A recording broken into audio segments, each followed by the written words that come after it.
L'ancien président de la transition et son premier ministre, Ban Do et Mokhtar Rouane, ont bénéficié, le 27 août dernier, d'une levée de toutes les mesures restrictives les concernant.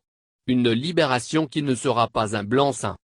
Dans le souci de l'apaisement du climat politique, le gouvernement de transition, en collaboration avec le Comité de suivi de la transition, CEDEAO, l'Union européenne, les Nations unies, a décidé de la levée des mesures de surveillance spéciale qui étaient mises en place pour l'ancien président de la transition et son premier ministre, depuis le 24 mai dernier. Dans un communiqué du 27 août 2021, le comité de suivi de la transition au Mali a apprécié cette levée de toutes les mesures restrictives concernant Ban Do et Mokhtar Rouane. Une mesure qui est entrée en vigueur, ce 28 août, comme annoncé par le gouvernement de transition dans un communiqué du 27 août. Toutefois, le comité de suivi aussi bien que le gouvernement semble rappeler aux deux personnalités, ayant eu une certaine implication dans la gestion des affaires de l'État, que cette mesure ne sera aucunement synonyme de blanc-seing.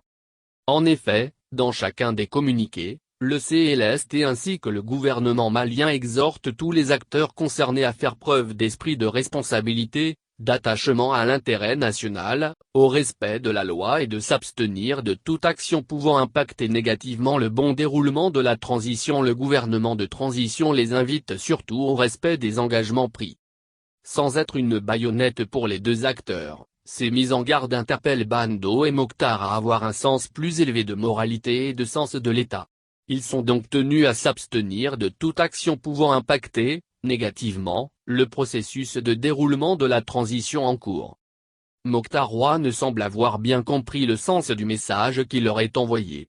D'où sûrement son appel à l'union à l'endroit de tous les Maliens, unis. Nous sommes plus forts. Sur son compte Facebook, l'ancien Premier ministre explique que cette expérience vécue renforce sa NDLR, conviction profonde dans la nécessité du rassemblement des filles et fils du Mali.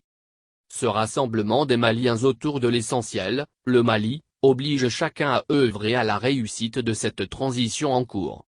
Cela ne peut se faire qu'en prêtant une main forte à ceux qui tiennent le gouvernail. Car si le bateau doit chavirer, ce sera avec tout l'équipage, et non pas seulement avec le capitaine et ses hommes. L'impératif kantien s'impose à chaque Malien. Chacun doit faire son devoir sans arrière-pensée, sans attendre d'autre récompense que la satisfaction morale, qui est une tranquillité avec soi-même.